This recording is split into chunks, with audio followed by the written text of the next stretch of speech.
Hello, and thanks for joining us today. I'm really glad that you could be here. So today we're talking about how you can win digital customers, and this is really essential and vital to your survival and health. I don't know the statistics, and maybe our special guest can talk to us a little bit more, but it's staggering. It's like 9 out of every $10, I think, that's being spent right now in marketing in general is done through like Google and Facebook. It's the vast majority of all money that's being spent. And so there's a reason for that because the targeting ability of Google and Facebook and all these companies that are acquiring mass data on us, and the newest of which is overlooked, LinkedIn, that's now owned by Microsoft and bringing that to Bing searches. It's astonishing the level of detail that we're able to get to when we do this the right way. So with us today is one of the foremost experts that's going to teach us how we can best win digital customers, and it's Howard Tiersky. Now, he's the author of the Wall Street Journal's best-selling book, Winning Digital Customers, The Antidote to Irrelevance. In his 25-year career helping large enterprises win in the digital space, Howard has worked on projects for dozens of Fortune 100 companies and has been named one of the top 10 digital transformation influencers by IDG as well as by Enterprise 365. Now, Howard is the founder and CEO of From, a proven digital agency that drives customers' enthusiasm and bottom line results. Howard, thanks for joining us today. Oh, Ty, so happy to be here. Thanks for having me. Yeah, man. And congratulations on your success with the book and everything you've been doing. And you're definitely in the right space. I want to talk a little bit about winning customers, but I want to start off a little bit on customer experience because I think that's so important and overlooked right now. So what do you think? I mean, what's missing right now? How important is it for us to be delivering a really good customer experience? Well, I think it's essential. If you think about what is it that drives business, what drives any kind of business success? I mean, in fact, there are a variety of things. But I would put forth, and feel free to disagree with me if you want to have a conversation about it, but I would suggest that there's one thing which is more important than anything else in business success, and that is influencing behavior of your customers. If you can get your customers to do what you want them to do, to buy more, to tell their friends, to not return the product, to not call your call center and keep them online for hours and hours wasting money, if you can get them to do what you want them to do, then that'll cover a lot of other ills and mistakes in your business, And if you can't get your customers to do what you want them to do, then probably doesn't matter too much what else you're doing. You're not running a very good business. And so then naturally, it's a very important question to ask, what is it that influences the behavior of customers? Today, customers are very cynical about what you say. You can tell them, oh, fly the friendly skies. We're the friendly skies. But the reality is mostly that just flies right by people. They either don't pay any attention or they assume it's just BS marketing. What people believe is what they experience. And that's why customer experience is really now the number one most important way that we have to influence customers. When people have a great experience, they want to return, they tell their friends, they buy more, they're less price sensitive, they do all the things that you want them to do. So figuring out how to most effectively and cost effectively deliver a superior customer experience, I believe, is the number one most important thing for almost any business on the planet.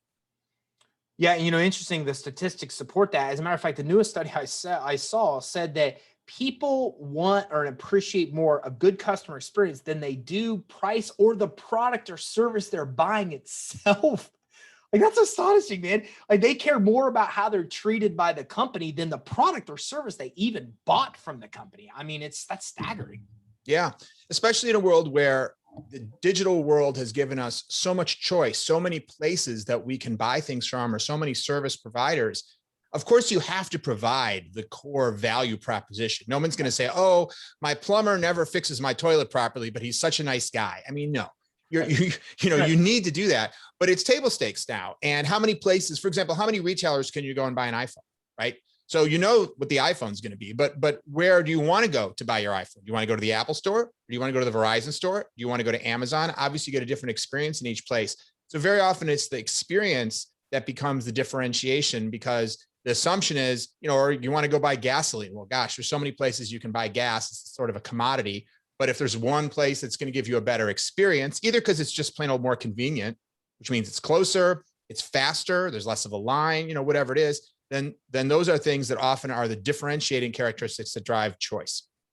It's interesting you even say that, because I think about me, I have 2 gas stations, like many people, half a mile, and I always use the one that has the fastest pump.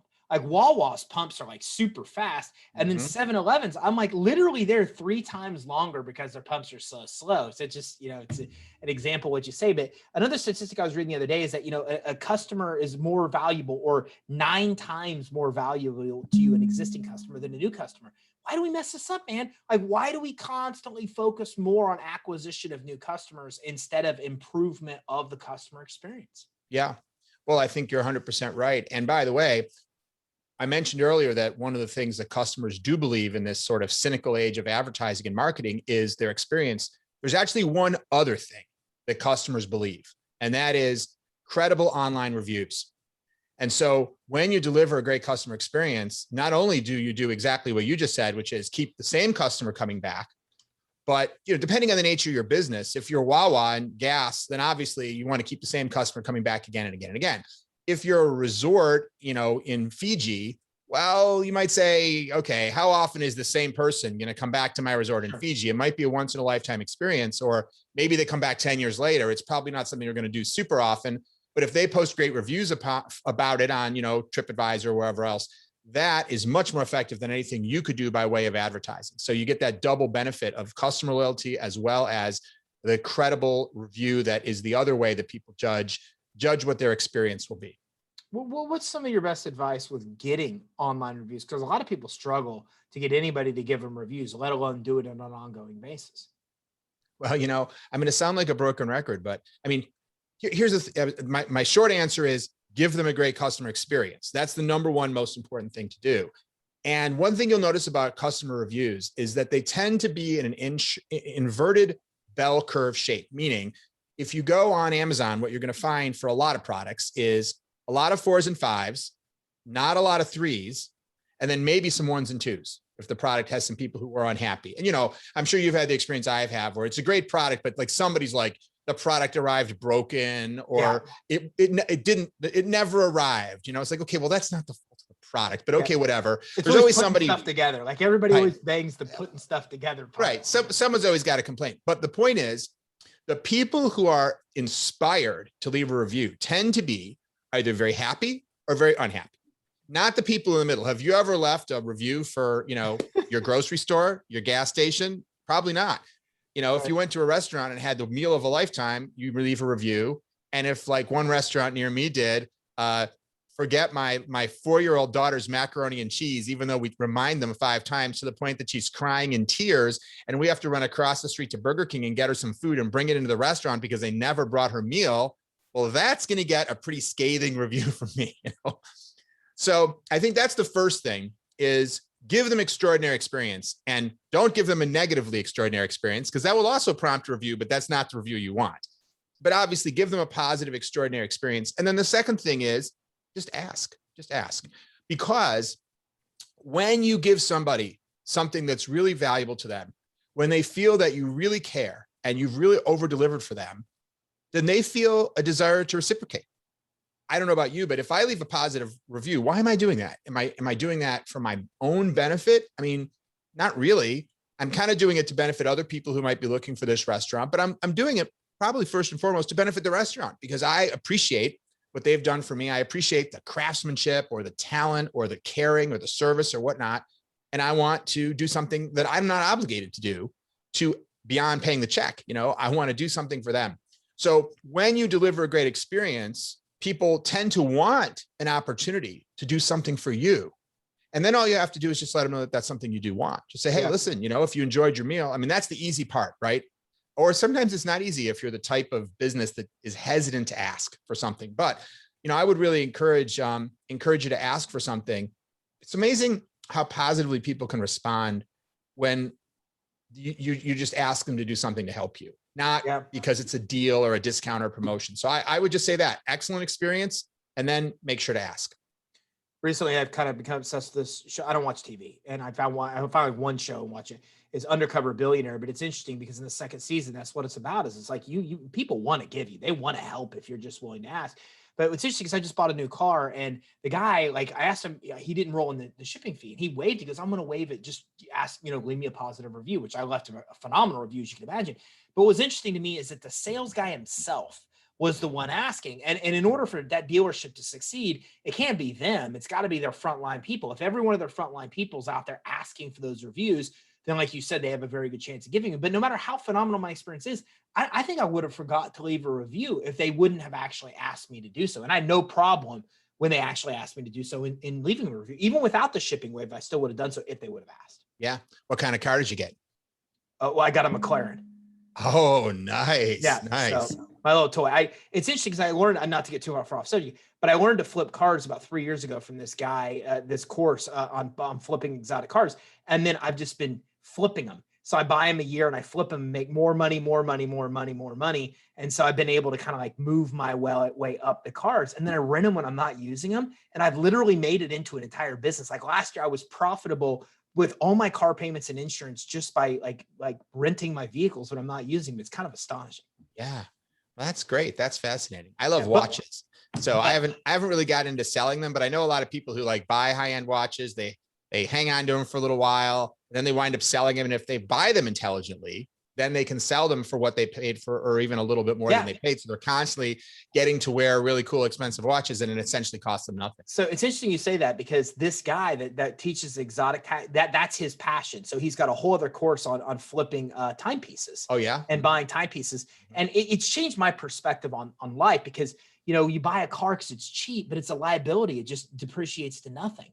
You buy an asset and you don't lose any value. Like literally they financed this car over 144 months, 144, because the thing doesn't depreciate. But the same with timepieces or handbags, these assets, they don't lose value. So you could buy them, park your money there, have something you actually enjoy. And then if you do it right, like you said, actually turn around and make money on it. It's kind of astonishing that there's a whole world out there people don't recognize. You're right. So, but it's interesting because the frontline showed me how the importance of the frontline people asking for reviews. But in your opinion, what really makes a phenomenal customer experience? Well, I'd answer that two ways. The first is, one of the things I talk about in length in my book is customer research, because the reality is what makes a phenomenal customer experience is going to vary between a gas station, a cruise ship, an accounting firm, right? It's hard to give a completely generic, although I will give you some key trends of what I do think are driving the best experiences in general. But I think that the most important thing is to say, to acknowledge the importance of figuring out what is it that's going to make a great experience for your customer, and then go engage in the kinds of customer research activities that will really give you the insight to understand what it is. And what it is usually is solving pain, taking pain out of the equation. And pain, another way of saying pain might be effort, frustration, time, those types of things, right? Make it easier for somebody. That is very often the core component of driving a great experience. And so when we're doing customer research, which you do all the time, what we're looking to do is to map out, so where are all the points of pain and effort that the customer is experiencing in the journey of doing business with you? So let me give you an example. I live in New York City, or I live near New York City. I work in New York City. So as you can imagine, I've taken a lot of New York City taxi cabs. Now, I never thought it was a great experience to take a New York City taxi cab, but it never occurred to me that when I arrived at my destination and I had to take 30 seconds to pay the cab driver, that this was a point of pain, that this was a problem. It just seemed like, well, what are you going to do? You got to pay the taxi driver. And then all of a sudden Uber comes along. And of course, Uber solved a lot of different points of pain associated with taxi cabs. First of all, I could call one rather than standing in the rain on a street corner with my arm out, trying to convince one to stop for me and fight with another New Yorker to say, no, that's my cab. I was standing here first, right? So, but in addition to that, I get in an Uber, they drive me where I need to go, and then the car stops. I can just open the door and walk out. I don't have to interact, and I'm there. I'm at my destination. I don't have to be delayed. So that's a good example of a new innovation that realized that if they could take away that little point of pain, that could be creating a greater experience. And I would suggest that in almost any business, you can find those little bits of inconvenience that may seem small, but when you start taking them away, people love it. A similar example would be these Amazon Go stores, which Amazon's been putting in various places. And I saw one actually just the other day at the airport. I was at Newark Airport, and they have, it's not branded Amazon Go, but it's an airport convenience store where you can get sandwiches and stuff. And it's using the Amazon technology. Just swipe your credit card when you enter through kind of a turnstile, Just get whatever you want and just walk out of the store. You don't have to check out. There's no cashier. And it's just the same as the Uber, right? I never would have necessarily focused on the need to pay, but especially when you're running for a flight, that having to wait in line and pay can really feel painful. And here's somebody who figured out how to just remove that entirely and just let me get what I want and walk out with it. And I'm sure that's going to increase their business. And a lot of people, trek halfway across town to go to an Amazon Go store, even though what they're actually selling, it's like you were saying earlier, it's just sandwiches, Snapples, magazines. There's nothing they're selling that would get you excited. It's just that the way of the customer experience and the removal of pain and inconvenience is where the delight comes from. Here's the other side of this that's interesting, though, is that I've seen taxi cab companies, you have seen it 100 times more not, stand up and revolt against Uber, right? They get the county involved, they complain, they get the state stripes shut down.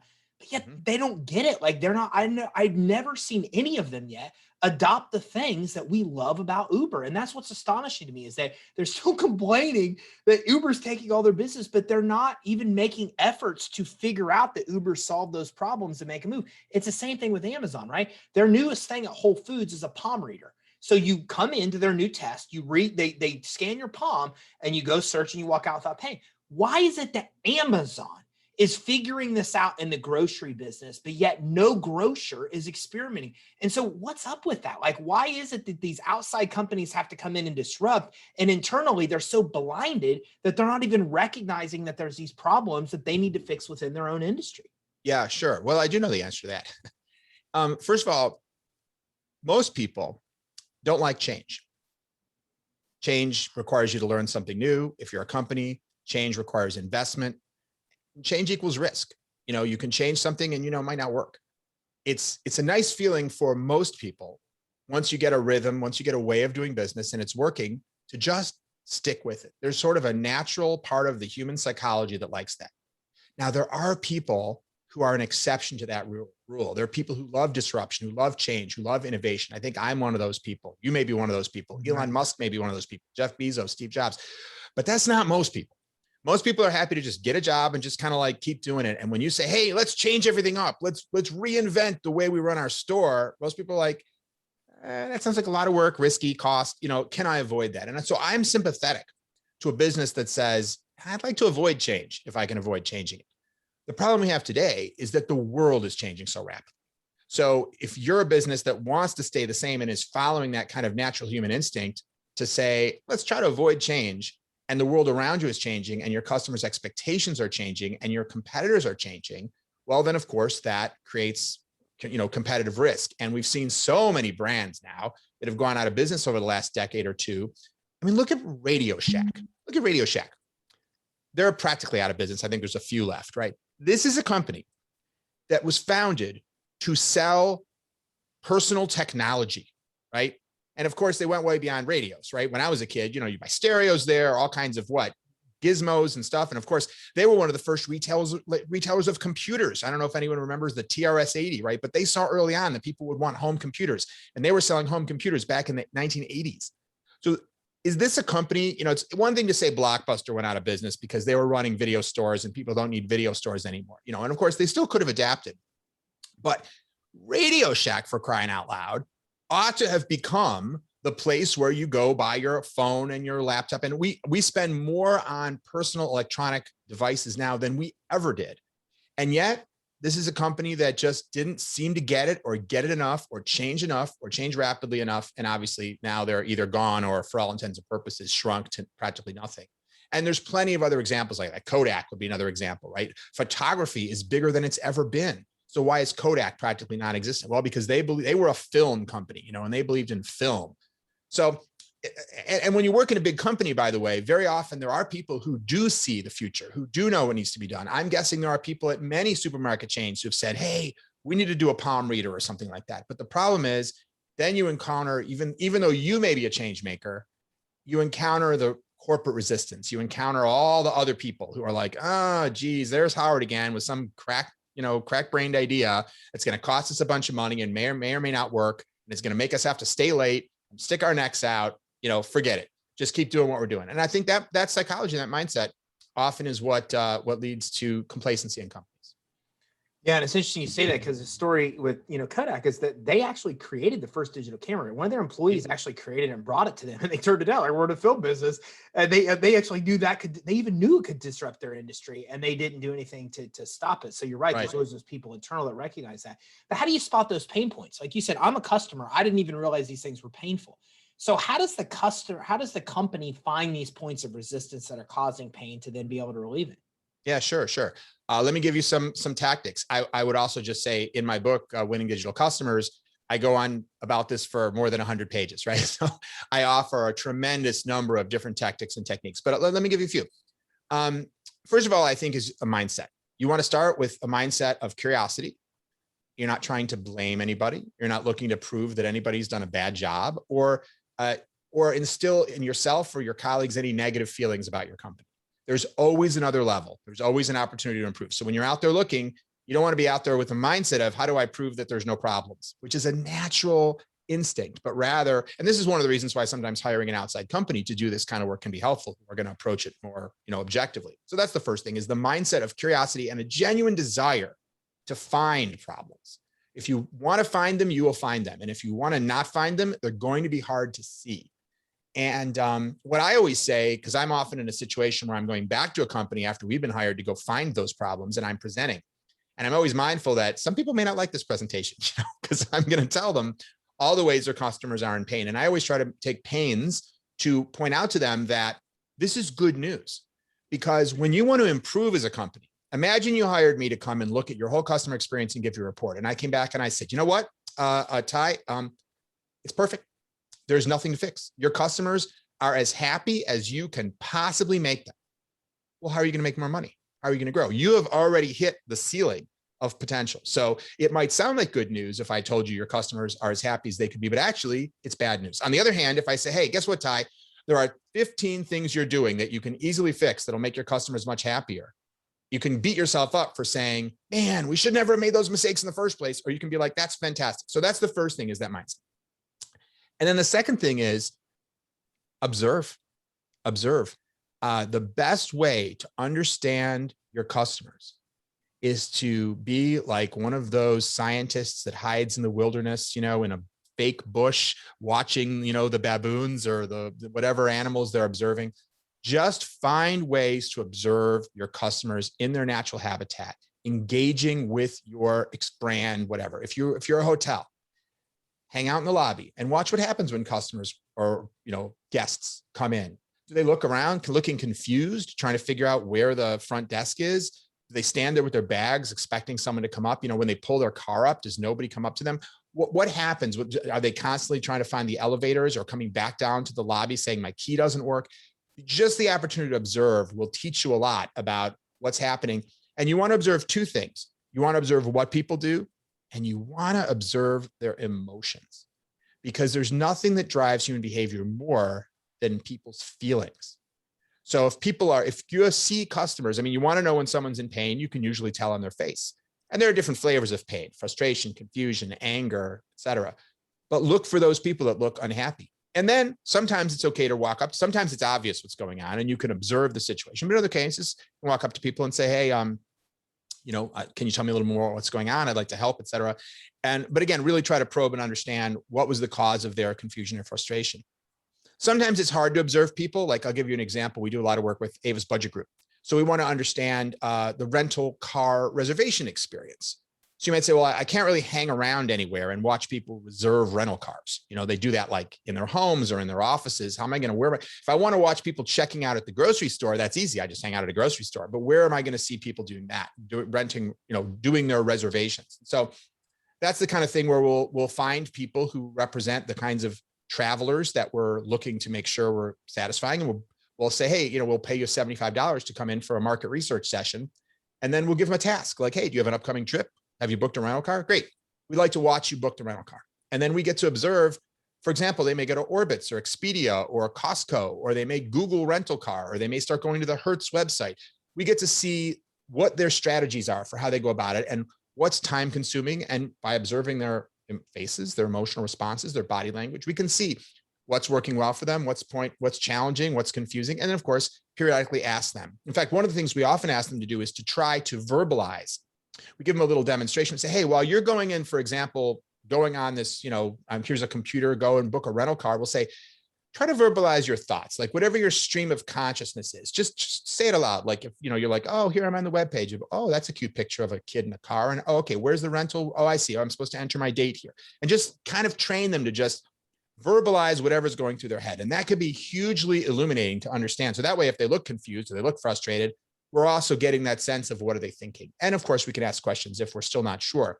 And just doing that, using no other technique, but doing that with, 10, 20, 30 customers is going to teach anybody an enormous, enormous amount. Because so often we have ideas about what our customers are thinking and experiencing. And frankly, often it's just not absolutely accurate, but it's easy to go find out and observe it. How do you build a plan from that point? Let's say you've measured your customer satisfaction, you've got feedback from the customers, you said by observing, even by asking them, hey, go through this. What's the experience like? How do you build a plan to then execute to improve? Yeah, well, that's key, because very often what's going to happen is you're going to make all these observations and you're going to discover 50 things, 100 things. And some things affected a lot of people and some things only affected a few people. And so you generally need to prioritize because you probably can't do it all. What we like to do is we take all these problems that we've identified, points of pain, opportunities to improve the experience, and we score the problems. We have what we call a pain index. And that index has 2 or 3 main components. And we try to do this. We do this in a spreadsheet. So we'll identify at the end of a research round of customers, we'll say, okay, we've just spent time with 25 customers. We've identified, 60 different discrete problems they encountered. One thing we try to define is how many people did it affect, because it might have only affected 2 of the 25 people. Of course, if something else affected 20 of the 25 people, probably a bigger problem. The second thing we look to score is, well, how severe was the problem? If it only affected 5 people, but those people will never do business with you again, it was that bad. Well, obviously that's very different than something that just caused them a moment of confusion, which then they resolved and moved on. So we try to multiply these numbers together to kind of say, okay, how bad is it, but also how frequent is it? And then the last thing we try to look at is, does it disproportionately affect your most important customer segments? If I have frequent travelers, like let's take again, car rental. If I have people who are business people that rent with me every week, and this problem affects them, it only affects 10% of my customers, but it affects my best 10% of my customers. That might want to juice it up a little in terms of its importance versus if it affects, let's say, my worst 10% of customers. So in that model, and we actually have a tool, we actually provide it for free actually with the book and a password protected website, amongst other tools. It's just a tricked out spreadsheet with some formulas in it, but it allows you to go in and score everything and sort of multiply it out and then sort and say, based on that, which of these things kind of rise to the top in terms of their severity. And then once we've got that, then there's a flip side of that, which is, okay, that's how big the opportunity is. That's how much pain we're creating. But then there's a second dimension we want to look at, which is how hard is it to fix? Because some things are causing a ton of pain, but like they'd cost millions and millions of dollars to fix. And you might be like, well, maybe that's not something we're going to do. Of course, the ones you're always most excited about are the things that are causing a lot of pain and are super easy to fix. We'll just reword that button and then everyone will know what it means. Of course, those are your no-brainers. So you're going to want to do those right away. And then you can have another bunch that are causing only a little pain, but are extremely either time consuming or expensive or disruptive to fix. And you're probably going to say, you know what? Probably never going to fix those. We don't have to remove every single last piece of pain. There's still points of pain in taking an Uber, but we do it all the time because it's relatively pain-free. And then of course you have that stuff in the middle, the stuff you say, well, it, causes a certain amount of pain. It's, and then that's your prioritization process to go through based on that combination of the effort and cost to fix it and the, level of pain that's causing, to make your decisions about how much budget do you have, how many resources do you have, and what do you want to try to accomplish, in a given quarter or month or however you're dividing it up. How do you know when it's done? Like how can you measure improvement once you made the changes? Yeah, well, those 2 questions. So let me answer the first question first. It's never done. It's never, ever done. And here's why. Because, we use the term digital transformation, right? And customer experience isn't only about digital, by the way, but digital is such a core central part of people's lives today that a huge percentage of customer experience improvements do tend to wind up being in the digital space. What's happening in our world today is that the whole world, the whole country, all of your customers are going through their own personal digital transformation. And of course, it's been further accelerated by COVID.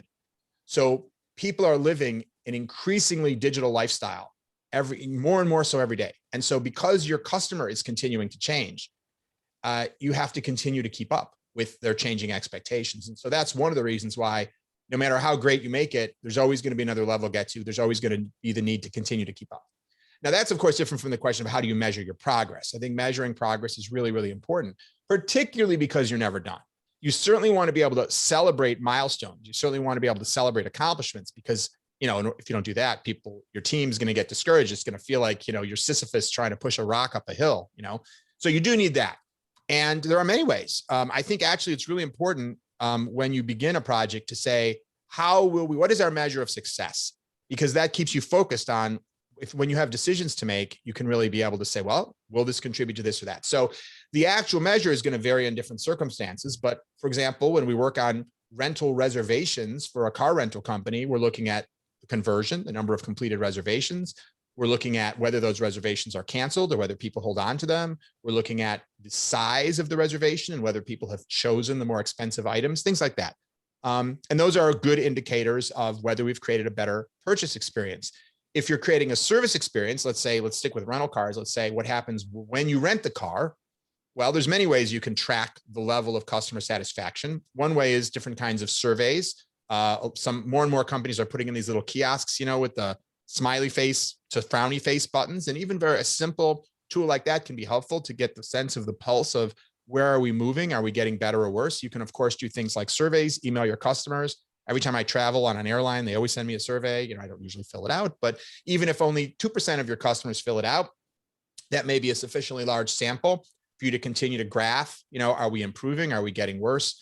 Of course, there's more formal metrics like JD Powers, Net Promoter Score, things like that. So there's multiple different sort of yardsticks that you can use, but I think it's really important to decide what they are so that you can see and celebrate that change over time. And also course correct if you think you're improving experience. Sometimes you can do things that you think will improve it and they make it worse. And you want to figure that out as quickly as possible so you can course correct.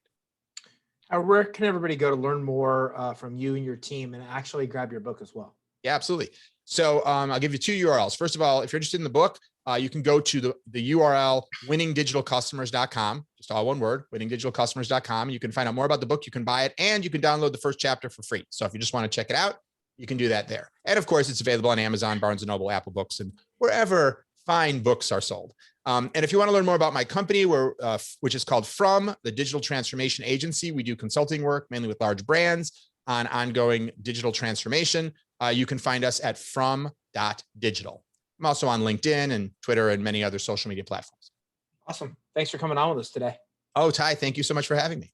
So if you're watching this, hopefully you get an idea of the importance of this. I mean, I can't explain the importance of customer service. And I don't know all the math and the statistics. I should have actually probably asked that question, but I've heard as much as, an increase of like 5% more retained customers could be equivalent of 100% plus more to your actual net profit. And I don't know how accurate that number is, but the bottom line is this: the customers that you have are worth way more than going out and getting new customers, and retaining more of those customers, getting them to pay you more, getting them to have more people to pay, getting them to pay longer is really the key to really generating profit in your business. So if you're not putting all the money in your pocket you want to put in your pocket, this is probably the issue. More than likely, I think it's the issue with like 9.9 out of 10 companies, if not 10 companies. So if you want to learn how to fix this, there's 2 things you should do.